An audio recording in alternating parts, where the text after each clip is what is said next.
আসসালামু আলাইকুম সপ্তম শ্রেণীর শিক্ষার্থীরা, আশা করছি ভালো আছো। আজকে আমি তোমাদের জন্য গণিত বিষয়ের ষষ্ঠ অধ্যায় নিয়ে আলোচনা করব।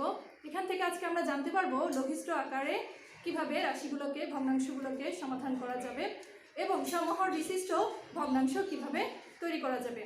প্রথমে আসো তোমাদের এই পাঠ্য বইয়ের অনুশীলনী 6.1-এর লঘিষ্ঠ আকারে প্রকাশ করো। এখান থেকে আমি 5 নম্বর অঙ্কটাকে সমাধান করে দেখাচ্ছি। প্রশ্নে আমাকে দেওয়া আছে 4a² b divided by 6a³ b।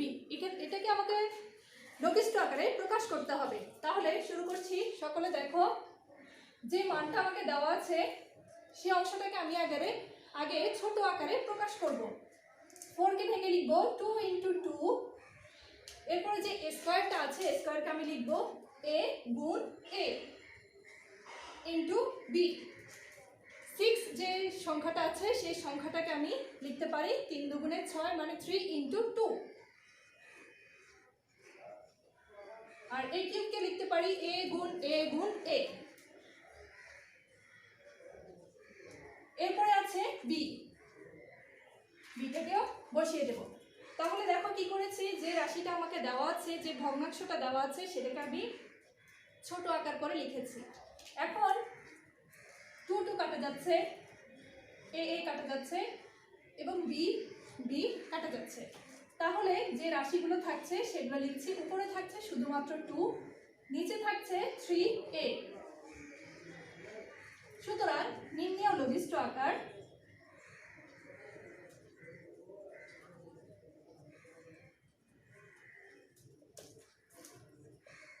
Divided by 3a। লঘিষ্ঠ আকার মানে ছোট আকারে প্রকাশ করতে বলা হয়েছে। এরপর তোমাদের পাঠ্য বইয়ের আরেকটি অঙ্ক 6 নম্বর অঙ্কটা পড়ে দেখাচ্ছি। 6 নং অঙ্কটার যে প্রশ্নটা দেওয়া আছে সেটা হচ্ছে তোমাদের এই পাঠ্য বইয়ের 94 পৃষ্ঠা। পাঠ্য বইয়ের 94 পৃষ্ঠা 6.1 অনুশীলনী। এইখানে 6 নম্বর অঙ্কটার যে প্রশ্ন দেওয়া আছে সেটা হচ্ছে 2a - 4ab divided by 1 - 4b²। এই ভগ্নাংশটা আমাকে দেওয়া আছে, এটাকে আমাদের সমাধান করতে হবে, লঘিষ্ঠ আকারে প্রকাশ করতে হবে। তাহলে এখান থেকে আমি প্রথমে কি পাচ্ছি, এখানে 2a আছে, এখানে আমার 2a সমজাতীয় রাশি আছে, তাই আমি এটাকে কমন নিয়ে নিচ্ছি। কমন নিলে থাকছে 1 মাইনাস, এখানে আছে 4 থেকে যদি 2 কমন নিয়ে যায় 2 দুগুণে 4 মানে আর থাকছে 2। a কে কমন নিয়ে ফেলেছি, তাহলে থাকবে b। আর নিচে যে রাশিটা আছে 1, এটাকে আমি সূত্রের আকারে ভেঙে লিখব। সূত্রের আকারে 1 - 2b² 2b² করার অর্থ হচ্ছে এখানে 4b যেটা আছে সেটাকে আমি 2b² করেছি, যেটা আমি তোমাদের এর পূর্বের ক্লাসে উৎপাদক বিশ্লেষণ ক্লাসে সূত্রের আকারে এগুলো বুঝিয়ে বলেছিলাম। আশা করছি দেখেছো এবং বুঝতেও পেরেছো। তাহলে উপরে যে রাশিটা আছে সেটা আমার বসে যাবে 1 - 2b, আর নিচে যে রাশিটা আছে সেটা হচ্ছে 1 + 2b ইন্টু 1 - 2b। এখানে 1কে আমি a ধরছি এবং 2bটাকে b করে a² - b²। তাহলে আমার হচ্ছে a + b into a - b। এখন উপরের রাশি এবং নিচের রাশি কাটাকাটি গেলে সেটা আমরা কেটে দেব, বাকি যে রাশিগুলো থাকবে সেটা বসবে 1 + 2b। তাহলে এটাই হচ্ছে আমার নির্ণেয় লঘিষ্ঠ। এখন আসো তোমাদের পাঠ্য বইয়ের 16 নম্বর অঙ্কটাকে সমাধান করে দেখাচ্ছি। এখানে আমাকে প্রশ্নে বলেছে সাধারণ হর বিশিষ্ট ভগ্নাংশে প্রকাশ করো। সাধারণ হর মানে হচ্ছে একই রকম হর বা সমজাতীয় হর, হরগুলা একই থাকবে। এখানে আমার দুটো ভগ্নাংশ দেওয়া আছে, দুটো ভগ্নাংশের জন্য আমার হরগুলা একই রকম থাকবে, সেটাই হচ্ছে সাধারণ হর বিশিষ্ট ভগ্নাংশের প্রকাশ। আসলে এটাকে আমরা কিভাবে সমাধান করছি, প্রথমে যে মানগুলো দেওয়া আছে এটা হচ্ছে প্রথম ভগ্নাংশ, এটা হচ্ছে দ্বিতীয় ভগ্নাংশ। প্রথম ভগ্নাংশকে আগে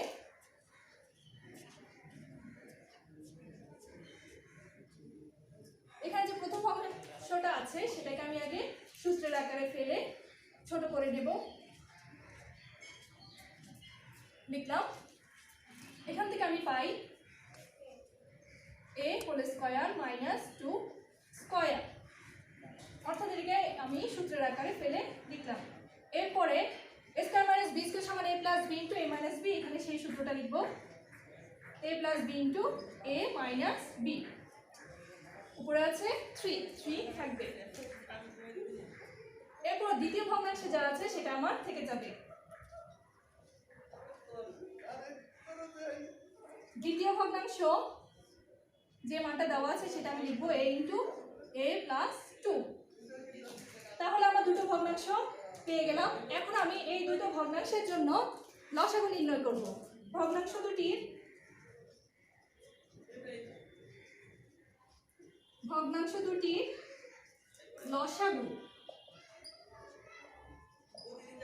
লসাগুটা কি হবে? লসাগু নিয়ম এর আগে শিখিয়েছিলাম যে যেই রাশিটা কমন থাকবে, মিল থাকবে, সাধারণ থাকবে সেটা আমি গ্রহণ করব, এবং যেটা মিল থাকবে না, কমন থাকবে না, সেটাও আমি গ্রহণ করব। তাহলে এখান থেকে আমি কি পাচ্ছি? a থাকবে, a + 2 এখানে আছে, এটাকে গ্রহণ করতে পারবো। a + 2 × a - 2। তাহলে ভগ্নাংশ দুটি লসাগু আমি পেয়ে গেছি। a × a + 2 a - 2, এটাই হচ্ছে লসাগু। অর্থাৎ এটাই আমার দুটো ভগ্নাংশের নিচে, মানে হরটা হচ্ছে নিচের অংশ, লবটা হচ্ছে উপরের অংশ। এই দুইটা জিনিস আমার কি থাকতে হবে? ভগ্নাংশ দুটি হরে থাকতেই হবে। তাহলে শুরু করছি। এখন প্রথম ভগ্নাংশের জন্য এতটুকু আমার হয়েছে। এবার দ্বিতীয় অংশে কাজ করি, আমি পাশে দেখাচ্ছি তোমাদের। সুতরাং প্রথম ভগ্নাংশ সমান যে মানটা দেওয়া আছে সেটা লিখব।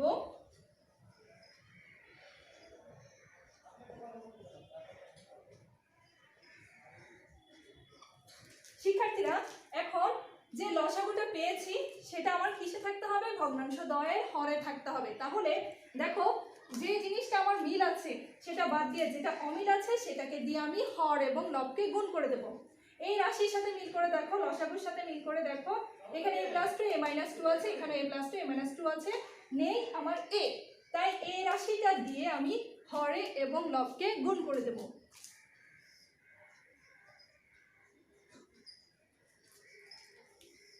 তাহলে আমার লসাগুটা যা পেয়েছি, ভগ্নাংশ দুটির লসাগু, সেটা আমার চলে আসবে।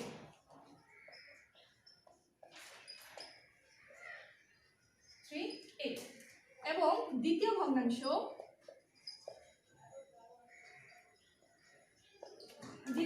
আমার দেওয়া আছে 2 / a × a + 2। 2 / a × a + 2। এখন লক্ষ্য করো, লসাগুর দিকে তাকাও। লসাগুর সাথে মিল আছে এতটুকু, বাকি অংশটা আমার মিল নেই। তাই আমি এই অমিল জাতীয় রাশিটা দিয়ে হর এবং লবকে গুণ করে দেব।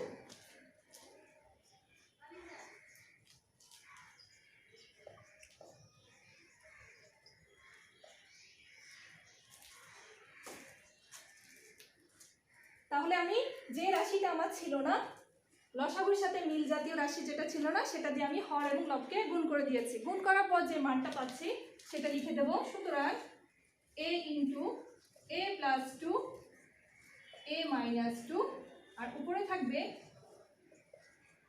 তাহলে দেখো, প্রথম ভগ্নাংশে যে হরটা আছে এবং দ্বিতীয় ভগ্নাংশে যে হরটা পেলাম, দুটো হরই আমার সমজাতীয় হয়েছে, অর্থাৎ হরটা আমার একই রকম হয়েছে। এটাই হচ্ছে সমজাতীয় হর বিশিষ্ট ভগ্নাংশের প্রকাশ। নির্ণেয়, শুধু এখন আমার অঙ্ক বের হয়ে গেছে, এখন শুধু আমি উত্তরটা লিখব। নির্ণেয় সমজাতীয় ভগ্নাংশ, হর বিশিষ্ট ভগ্নাংশ হলো এই রাশিটা এবং এই রাশিটা। শুধু উত্তরটা লিখব।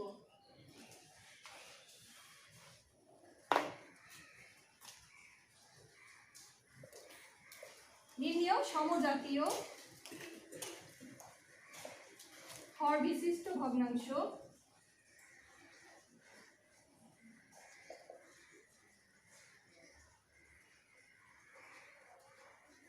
দুটি হলো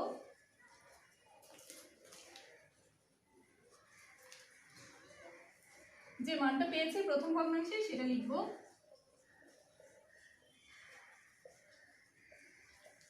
কমা দ্বিতীয় যে ভগ্নাংশে পেয়েছি সেটাও লিখব।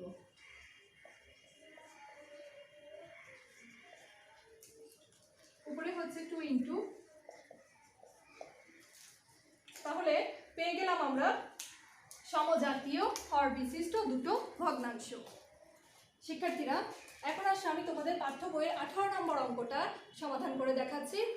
এখানে আমাকে তিনটা ভগ্নাংশ দেওয়া আছে, তিনটা ভগ্নাংশকে আমার সমজাতীয় হর বিশিষ্ট ভগ্নাংশে প্রকাশ করতে হবে। তাহলে শুরু করছি। প্রথম ভগ্নাংশ দেওয়া আছে a প্লাস বি হরে, এবং দ্বিতীয় ভগ্নাংশ দেওয়া আছে a মাইনাস বি, তৃতীয় ভগ্নাংশ দেওয়া আছে a মাইনাস বি। তিনটা ভগ্নাংশ আমার দেওয়া আছে। আমি প্রথমে যে কাজটা করে নেব সেটা হচ্ছে এই তিনটা ভগ্নাংশের লসাগু নির্ণয় করব। তাহলে লিখি ভগ্নাংশ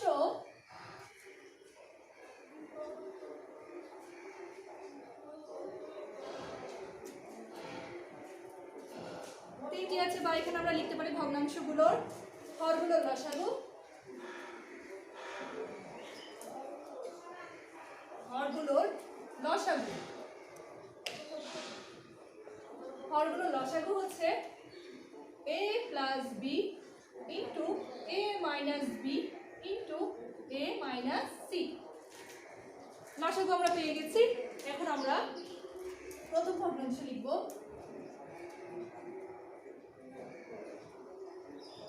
প্রথম ভগ্নাংশ হচ্ছে a প্লাস বি, যে মানটা দেওয়া আছে সেটা আগে লিখলাম। এরপরে দেখো আমি যে লসাগুটা পেয়েছি, লসাগুর সাথে মিল করো যে কোন কোন রাশিগুলো নেই সেটা দিয়ে আমি হর এবং লবকে গুণ করব।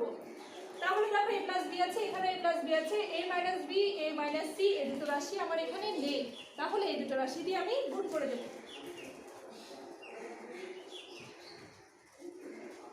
a plus B into a minus B into a minus C গুণ করে দিলাম। ঠিক এই দুটো রাশি দিয়ে আমি উপরেও হর এবং লবকেই গুণ করে দেব। a minus B into a minus C. লক্ষ্য করো এখন a plus B into a minus B সমান কি হচ্ছে? আমার একটা সূত্র হচ্ছে a square minus B square. আমি সেই সূত্রটি লিখব a square minus B square into a minus C. এখানে কোনো সূত্র হচ্ছে না, তাই এগুলো এভাবেই বসে যাবে। a minus B into a minus C. এটা হলো আমার প্রথম ভগ্নাংশ। এবার আমি করব দ্বিতীয় ভগ্নাংশ। দ্বিতীয় ভগ্নাংশ যে মানটা দেওয়া আছে সেটা লিখব b into a minus B. তাহলে a মাইনাস বি ইন্টু বাকি যে মানটা আছে সেটা আমার বসে যাবে, যেটা a plus B into a minus C. a plus B into a minus C. এই রাশি দিয়ে আমি হর এবং লবকেই গুণ করে দেব।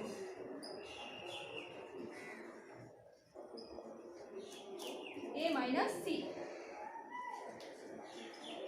এখানে একই রকম ভাবে a plus B into a minus B সমান আমার স্কয়ার মাইনাস বি স্কয়ার হবে।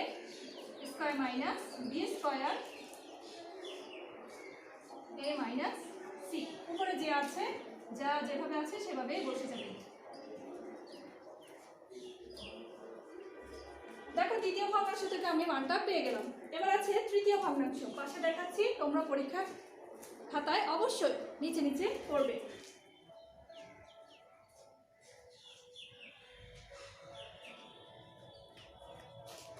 তৃতীয় ভগ্নাংশ আমাকে দেওয়া আছে c divided by a minus C.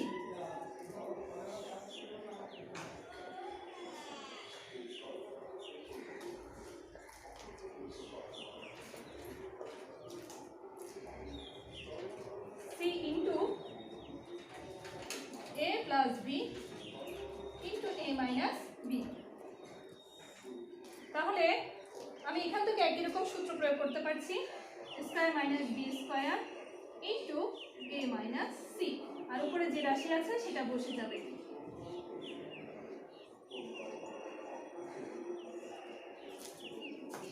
a plus B into a minus B.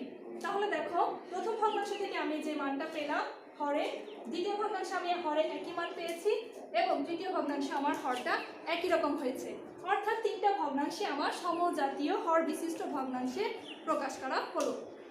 তাহলে শিক্ষার্থীরা বাসায় বসে এই অঙ্কগুলো সমাধান করবে, আশা করছি অবশ্যই পারবে। পরবর্তীতে নতুন কোনো অঙ্ক নিয়ে হাজির হব। সে পর্যন্ত সবাই ভালো থেকো, সুস্থ থেকো। আল্লাহ হাফেজ।